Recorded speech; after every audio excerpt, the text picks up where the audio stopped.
Bonjour, dans une vidéo précédente, je vous ai montré comment générer une courbe passant par des points donnés en utilisant la technique que j'ai nommée MathSpline.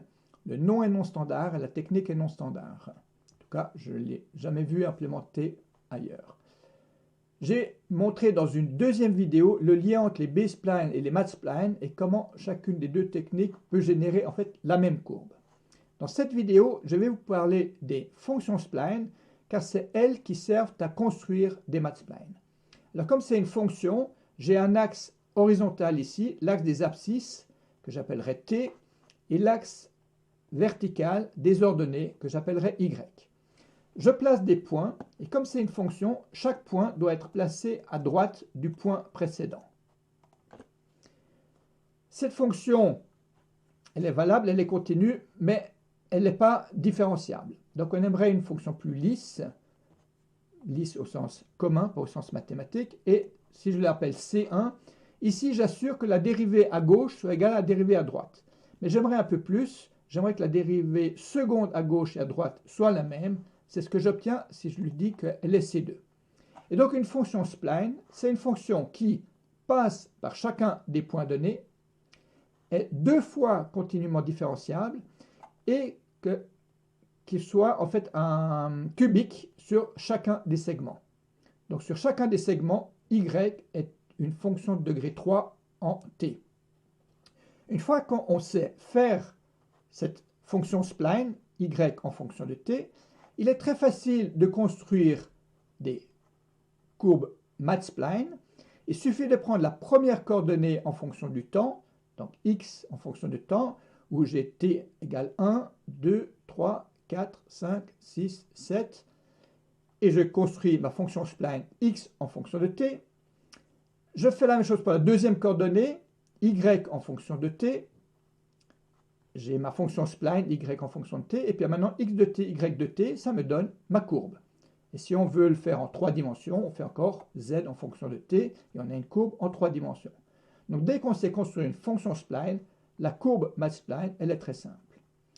On a encore une autre propriété. Si j'ai ma fonction spline, je peux lui demander d'être périodique. Alors ici, il faut que je descende ce point, mais on voit qu'elle est périodique. Elle monte ici, elle fait et elle remonte. À une fonction spline périodique correspond une courbe MathSpline fermée. Voilà. Donc pour fermer une courbe, il suffit d'avoir la fonction spline périodique. Dernière propriété, je génère une fonction spline avec tous les points ici égaux et juste un point décalé, et on voit quand on le bouge, ce point-là n'influence les segments que très localement. On ne va pas très loin, et donc c'est la raison pour laquelle dans une courbe spline, les points influencent les segments aussi relativement localement. Voilà, ceci, ça termine la partie ici visuelle.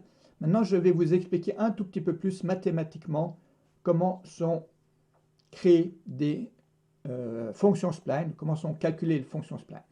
Donc le document qui est ici est mis à disposition sous la vidéo. Je référence des polycopiés qui parlent un peu plus en détail des fonctions spline. Alors une fonction spline, elle doit avoir la caractéristique que S de t égale yi, où t, yi, c'est les points donnés. On définit le temps de passage d'un point à l'autre, on définit encore un delta i, qui est ici. Et finalement, on veut que sur chaque segment, Si de t soit un polynôme de degré 3. Alors ici, on voit on a un t et qui multiplie encore un t. Ça va vous donner un polynôme de degré 3 en t. L'écriture semble compliquée, mais elle a un gros avantage.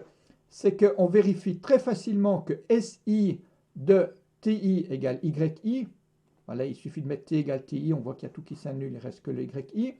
On vérifie aussi facilement que, alors c'est marqué un peu plus loin, Si, voilà, Si de ti plus 1 égale yi plus 1. Donc, on passe bien par tous les points. Et donc, ça, c'est une condition pour la continuité. On vérifie que cette égalité-là, donc d'abord SI de TI égale PI, et là je ne vais pas le lire, mais ça veut dire simplement que la dérivée à gauche et la dérivée à droite est la même.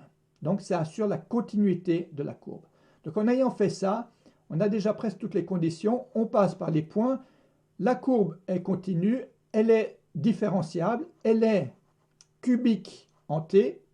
La dernière chose qu'il faut satisfaire, c'est la condition qui est marquée ici,